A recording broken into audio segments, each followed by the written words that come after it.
Hi, everyone. My name is Leanne Misleski, and I'm the Vice President for Opera and Classical Programming here at Wolf Trap. And I'm delighted to talk with you about our plans for summer 2022. We're looking at a return back to our 2019 model, fingers crossed and COVID willing. Of course, things might change. We'll be in touch if they do, but we're really hoping and moving forward with a full, robust season for you. I've got a little bit of a presentation plan that I'm going to pull up for you right now. So you can see that we're going to do some introductions. We're going to talk about the audition tour a little bit, and I'll tell you about how that will inform our casting process. I'll let you know the members of our 2020 company and tell you about the performances where you will be able to catch them this summer, as well as some next steps. So let's get started. So just to take one step back, this picture was taken from the summer of 2020 in June. These are the studio artists. This will be our third summer of pandemic programming, and that is not lost on me, the fact that we've been able to continue to invest in artists and artistry throughout this process. It really is because of people like you. Special thanks to Dan and Gail Daniello, who are our Wolf Trap season underwriters, our major supporters of Wolf Trap opera and classical programming, and the funds that support us. We really could not do what we do without all of you and all of you on this call with your interest in these singers, so thank you. Some of you may remember Ronald Lee Newman. He joined the team last year and was with us as we produced in the Feline Center. He's joined by two new team members this year. Ariana Zuckerman is our new manager of artistic administration. She's had a beautiful career as a singer. She comes from a long musical pedigree. She has so much knowledge and goodwill to share. We're excited to have her on the team. And Zoe Jansen is our coordinator, company management. She joined us last August. Her background is in stage management, and she is keeping us efficient and organized, and she is so positive. So this is a great group of folks. If you have not met them yet, I hope you will take some time the next time you're on site to say hello. All right, the audition tour. We actually were able to go back out on the audition tour this past fall. Now, we do this audition tour in order to make the expenses a little bit less of a burden for our singers and artists to bear. So it usually is a 6-city tour nationally, and we try to hit a number of major markets. We started this year in New York City, as we often do. We actually were able to hear Will Liverman on the Met stage sing in Fire Shut Up in My Bones, which was super exciting. But possibly the most exciting thing about being in New York was the fact that as singers would finish their auditions, they would look at us at the panel and say, "You are the first people that I've sung for live since 2020, or in some cases 2019. It was very powerful to be in the room and to share those moments with those singers as we started to return to some semblance of normal. From there, we went to LA. We were guests of the Colburn School on Grand Avenue. It was a beautiful room, and the first time that we had spent any time there, it was wonderful. We went to Atlanta next, and we're guests of the Atlanta Opera. Atlanta is a new site for us. We're making a concerted effort to kind of hit the Southeast in a bit more of a direct fashion. Heard some wonderful singers that we'll keep track of on that day in Atlanta. From there, we went to Houston. Houston is always a really great spot for us because there's the Houston Grand Opera Studio Singers and the university programs there. Rice University, University of Texas, University of North Texas, so many great spaces for singing in Texas, and this year was no exception. We then flew to Chicago and heard members of the Ryan Opera Center at Lyric Opera of Chicago, as well as a number of students from Northwestern and Roosevelt University. And then Cincinnati. Cincinnati is traditionally a huge, huge market for our studio artist program with all of the universities in that area. And this year was no exception there either, a very strong showing. And then we did 2 days at home in Vienna, Virginia, here at Wolf Trap. A really strong audition tour, and we learned a number of things that I'll talk about in a minute. But to give you a rundown on the stats, so we had 1,114 applications received. In a normal year, we're right about 1,200, so we're really very close to pre-pandemic levels as far as the interest in the program. We heard 426 auditions in these sites outlined on the map and one virtual audition day. Most of our sites would not allow singers who were not fully vaccinated to be in the room, which of course we understand. So there were a number of folks who hadn't finished their vaccine course. There were some who were caring for folks, family members and friends who were immunocompromised, some that were in Europe and there was no way they could actually make it back to the States in order to do an audition. So we heard about 24 people in that virtual space, and that was really a wonderful new way for us to hear some voices. Now, we accepted 35 artists, which turns out to be about 3%. To put that in some context, your most selective Ivies have an acceptance rate between 6 and 7%. Your most selective music schools like Juilliard and the Curtis Institute in Philadelphia sit right around 4 or 5%. What this translates to is a really exciting opportunity. This exclusivity gives us the best voices and will give you some really amazing things to hear this summer. We traveled 9,081 miles this year on the audition tour, and we missed one flight. Grant and I showed up well on time for our flight out of Houston and learned when we got there that we were at George Bush and our flights were out of Hobby. So we had a little bit of a snafu, but we made it to Chicago in time to hear that great singing. I figure for a post-pandemic or a mid-pandemic travel leg such as this, we didn't do too badly.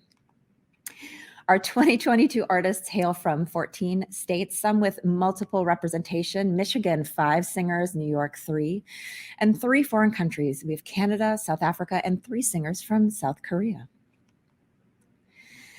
Now, to talk about our casting process, when we were doing these audition tours, talking with our colleagues around the country, hearing singers and their feedback, there were 2 big takeaways, one for each demographic of the folks we were listening to. For those studio artists, many of them were finishing grad school having never sung for a live audience. Now, that is a huge skill that our singers need to be able to pivot on a dime based on the energy that they're receiving from the audience and their colleagues. That's something that they just haven't had the opportunity to do. So it became really evident that we needed to be able to provide more performance opportunities for this particular group of singers who are very, very talented, but have not had that additional bit of training. I will also just point out that this year only, we moved the cap for that program so that singers who graduated in both 22 and 2021 were eligible for the studio artist, in recognition of the fact that this training, this live audience work, has been in such short supply. For our Feline artists, it's a different story. The singers that we heard that were really the strongest in this tier were folks who in many ways should have launched. The pandemic sidelined really important debuts for them: role debuts, house debuts, international debuts, some of which were canceled outright and some of which have been postponed to 23, 24, 2025. How do you keep the momentum going for these very talented singers in a climate where the opportunities have been either evaporated or have been pushed forward? So we have a really unique opportunity to invest in them.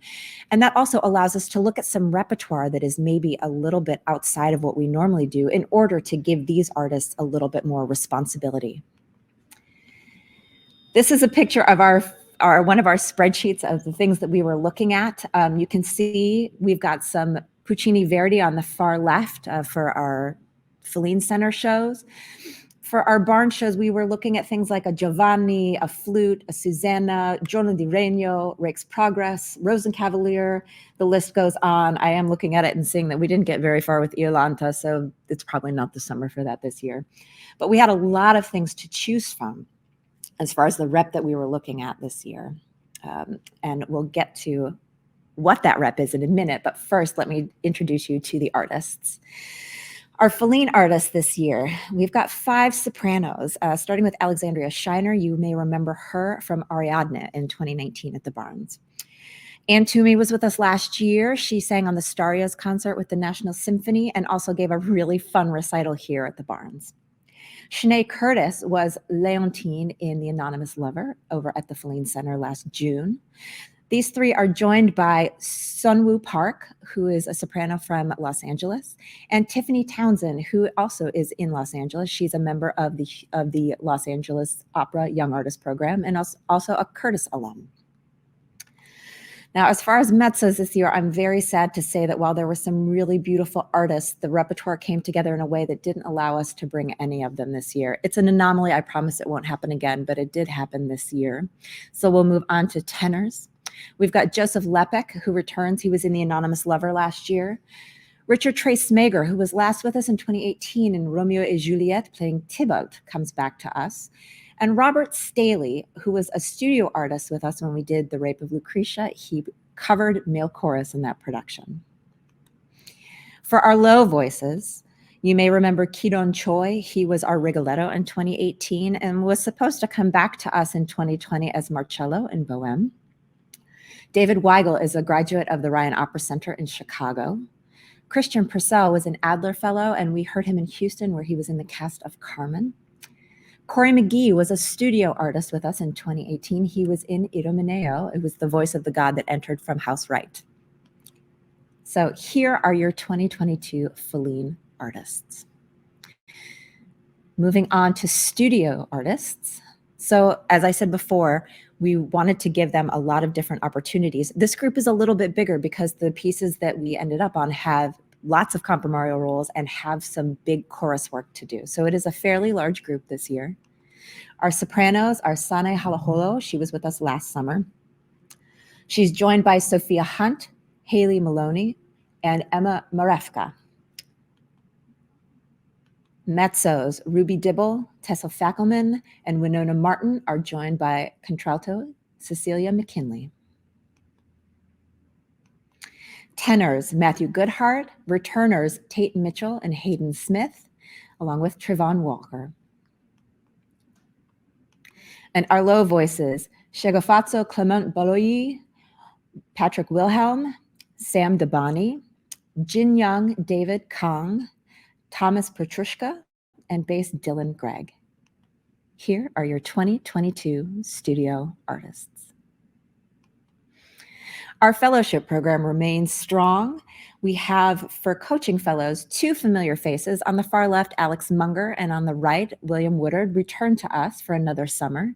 They are joined by Ben Sanford, who is a member of the Houston Grand Opera Studio. And our directing fellows, Sarah Jane Peltzer and Rose Freeman, come back to us for another summer. Well, here are your coaching and directing fellows for 2022. I can't talk about the company without talking about our our Feline artist in residence. And this year, I am excited to introduce that our Feline artist in residence is mezzo-soprano Kate Lindsay. Kate was a member of the company in 2005 and 2007. The picture on the left is from Instant Opera, which she helped develop in 2005.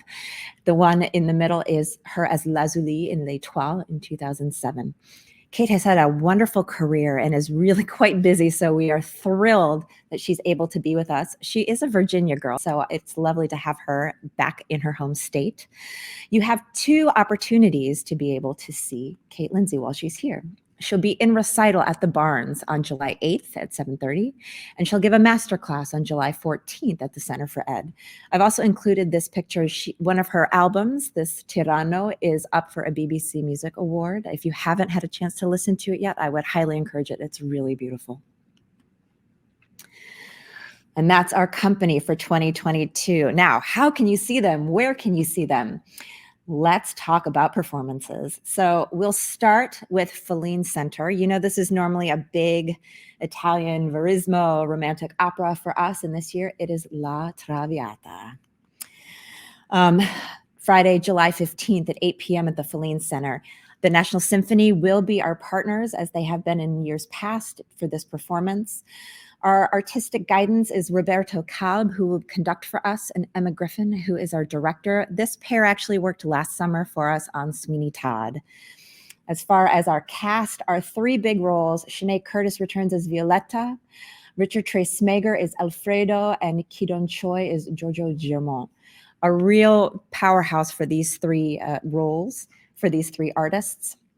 Now, this piece was based on a very famous novel, The Woman with This is based on a really famous story, and there are a lot of hot tunes in this piece. We've got Sempre Libera, Libiamo, which everyone needs a glass of champagne to toast to. It was last performed at Wolf Trap in 2013, and it is a new production. You can see the photograph that I've included. This is actually from an Italian film called The Leopard, Il Gatto Pardo, and the costume designer for this, Pietro Tosi, really gives us a little bit of a reference as to what you'll be seeing on stage. It will be opulent and extravagant and really a beautiful production. So that's our Feline Center show. In the Barns, we've got two options, one in June and one in August. In June, we are doing Der Freischütz, The Marksman, by Karl Maria von Weber. This will be June 18th, 24th, and 26th at the Barns. RB will be directing for us, and Lydia will be conducting. This is the same artistic pairing that we had for the Juniper Tree and Bastianello several years ago. This piece has a little bit of a magical bent to it. It's a German opera, and it probably is the most romantic, the first big German romantic opera. So it's very fitting that we're going to do it in a German barn. And there's also another kind of fun correlation. There is a scene where a spell is cast, and it's very famous, called the Wolf's Glen scene. So to be able to do Wolf's Glen at Wolf Trap makes a whole lot of sense. I have a little excerpt for you. Alexandria Shiner is going to sing one of the arias from this that her character Agatha sings. This is called Und ob die Wolke.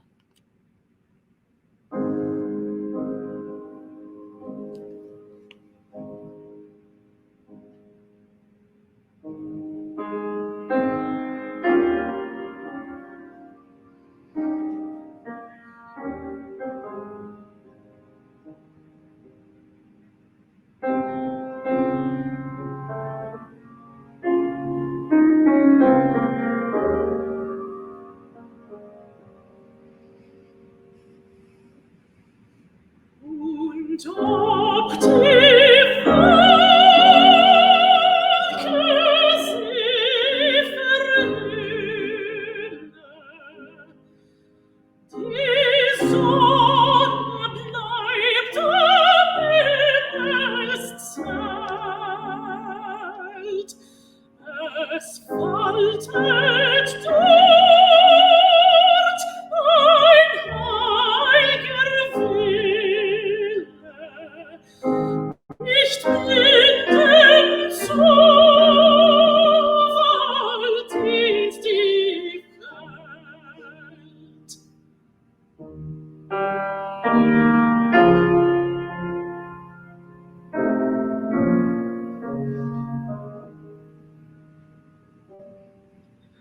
Das Auge ewig rein und klar nimmt alle Wesen liebend wahr.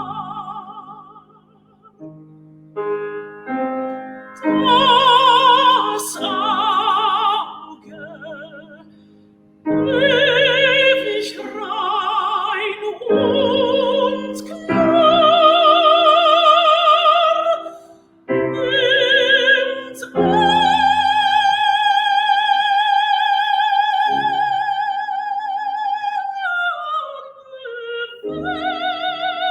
Wesen lebend wahr. Das Auge ewig rein und klar nimmt alle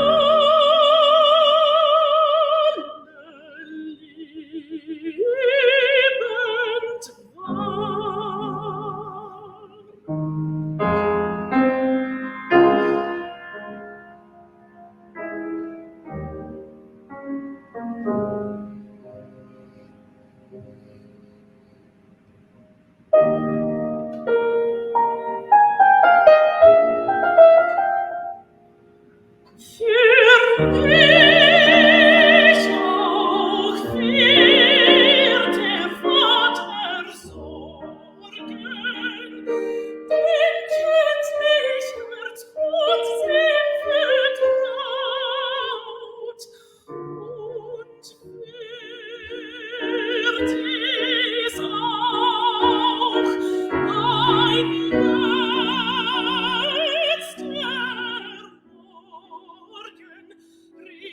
ich sein Vater fort als Braut.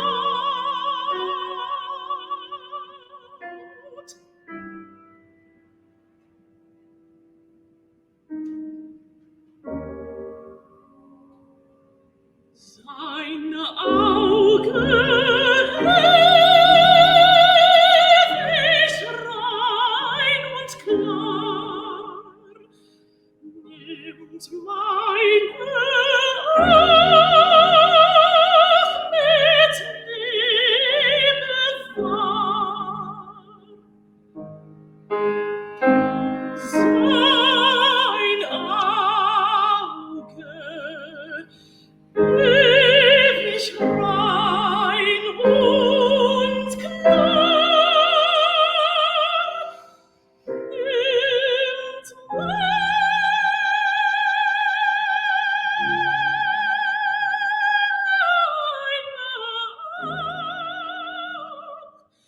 mit Liebe wahr. Sein Auge ewig rein und klar nimmt liebend wahr.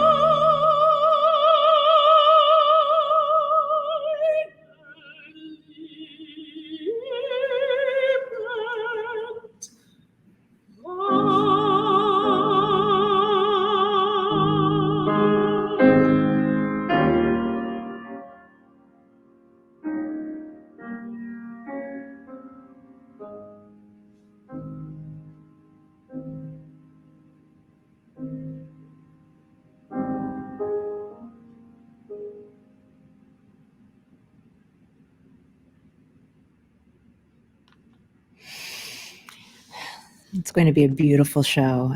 Exciting, fun, but there are these moments of real beauty, and I think that's one of the big ones. So I hope you enjoy it as much as I am going to. The next production that I want to talk with you about in August has been on our short list for a number of years, and I'm really thrilled to be able to bring it to the Barns in August. Susanna. This was written by Carlisle Floyd, who left us in last September. We'll be performing it in August at the Barns. Anne Toomey is Susanna of the title, joined by Christian Purcell, Robert Staley, and Joey Lepic as the crux of the cast, and with a number of studio artists as those elders in the community. And I've got a little bit from Anne Toomey for you to listen to.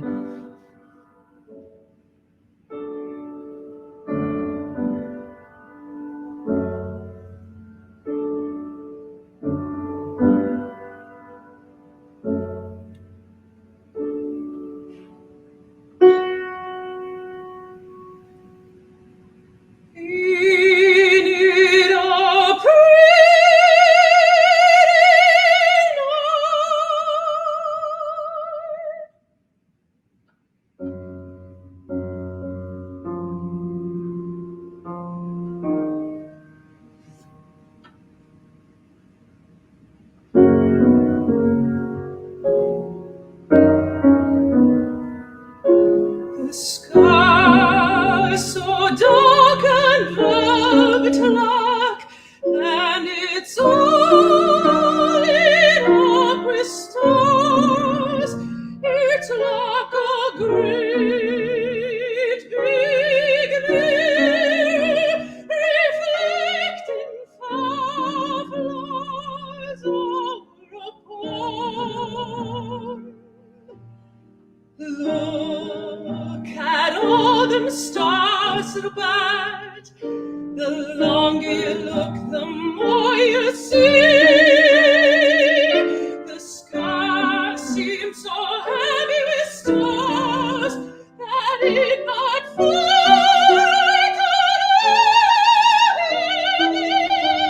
and cover us all up in one big blanket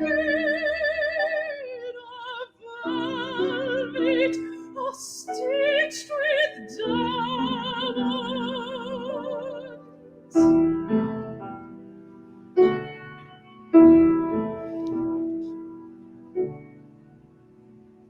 it a pretty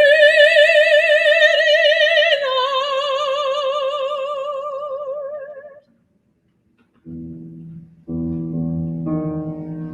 Just think those stars can all peep down and see way beyond where we can.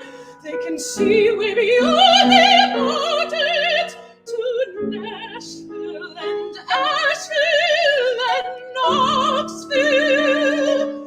I wonder what it's like up there beyond the mountains, where the folks talk nice and the folks dress nice, like you see in the melodic catalogs.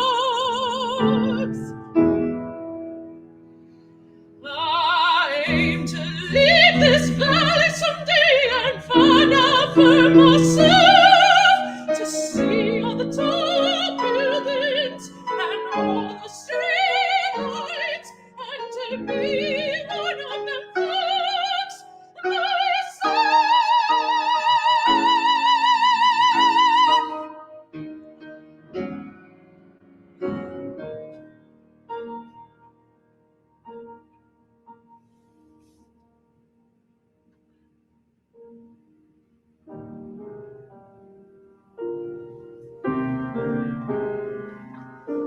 I wonder if I'll get lonesome in the valley though, for the sound of crickets and the smell of pine straw,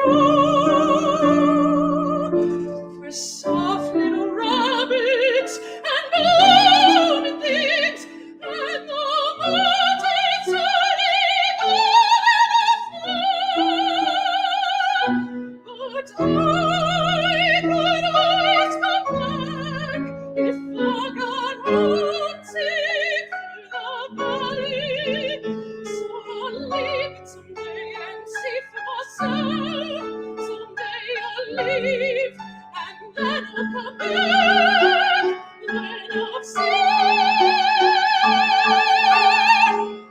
what's the earth demands.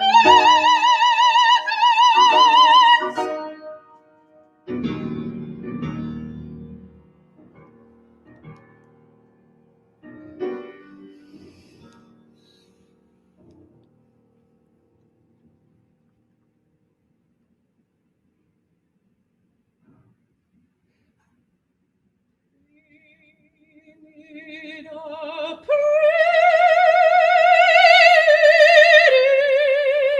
night.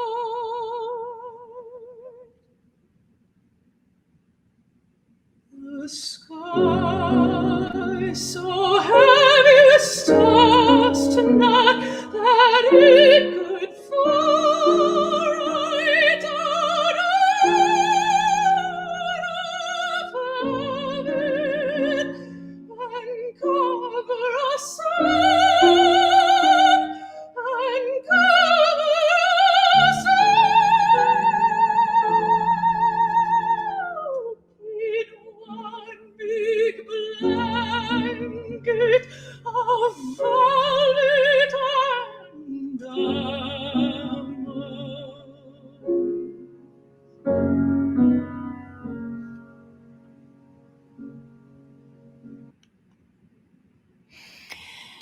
So Susanna is actually a setting of a biblical tale, Susanna and the Elders, and you can hear in that musical example that the tonal landscape of this piece is very accessible, folk songs, hymnody. It's really beautiful. I hope you'll join us in the Barns in August to see it. So those are our main offerings, our main stage operas, but there's more to talk about. We have a number of recitals that we're bringing to you in addition to the one that we talked about with Kate Lindsay. We've got Steve Blyer coming back to the Barns with a cast of singers. He'll be with us on Sunday, June 5th. You can expect something unexpected from Steve always. Aria Jukebox, the audience gets to choose on July 9th at 7:30. This is where you actually get to pick the arias that the singers perform that night. It's always a great time and one of the highlights of the summer. Studio Spotlight on August 18th at 7:30. Now, this is a member event, So if it's something you're interested in, you can talk to our colleagues in the development department. But this is a series of scenes, again, giving those studio artists a little bit of time to shine on our stage. Untrapped, we do have two things to talk about as far as our Untrapped initiative getting off campus here at Wolf Trap. We are returning to our partnership with the National Orchestral Institute and Festival over in College Park, Maryland, for a Take the Reins concert on June 3rd. It's going to feature Barber's Knoxville Summer 1915, performed by soprano Tiffany Townsend. We also will be returning to L'Auberge for a music and cuisine night with Ann Toomey and Christian Purcell in the Grand Tent. So this is an outdoor event. If anyone's been at this event before, you know that the chef comes out and talks about the different pairings. We've got a number of musical selections to go with it. It's a lovely evening of great food, great song. It's a great time. So those are our Untrapped offerings. We have a few more that may materialize over the next bit, so check back often on our website. And I can't talk about classical programming without talking about the National Symphony. I'll talk about their two big classical programs. We have a Tchaikovsky and more concert with violinist Gil Shaham on August 5th. The other pieces on that program are Smetana's Ma Vlast and also the New World Symphony by Dvorak. And then Yo-Yo Ma and Paquito de Rivera join us on September 8th. This is going to be really exciting because we're actually premiering a commission that Paquito de Rivera wrote for Yo-Yo Ma. So it'll be a wonderful evening with a lot of new music. We'll have the Bernstein symphonic dances from West Side Story. So it'll be a hard one to stay seated and still in your seat for. It's going to be a great time. And the Washington Ballet returns to the Feline Center on September 14th. This is a repertory concert for them. So not a big storybook ballet, but some of the more interesting, smaller works that they do on our big stage.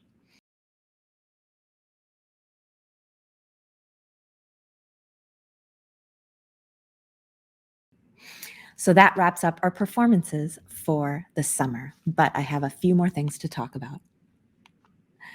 This is a PDF. We'll link to it on our website so you can have this calendar of the different events that we have available. It also gives you the names of our Feline artists and studio artists for your reference. Many people have asked us about housing hosts, and you know that they are a huge part of our program, but one that we have not activated over the last 2 years. We're still trying to figure out what will happen with that program. If you're interested in hosting an artist this summer, we do hope that you'll reach out to us. opera@wolftrap.org is the best way to do so. And again, I have to say a special thank you to you who support us, who come to see what we present and produce, who support us financially, who support us by housing our singers, by staying in touch with what we do. It has been a tough 3 years, and it really is your involvement and your presence with us that has made it doable and worthwhile. I appreciate it. Our artists appreciate it. So thank you so much. And that concludes my presentation. Again, I am so glad that you were able to join me this afternoon for this presentation. If you have additional questions, you can reach out to us directly at opera@wolftrap.org. And keep your eyes peeled. Our big season announce, of which we are just one small part, happens early next week. So check that website. There's a lot coming your way. Wolf Trap will be especially exciting and vibrant this summer. Until we see each other again, please be well and be happy. Thank you.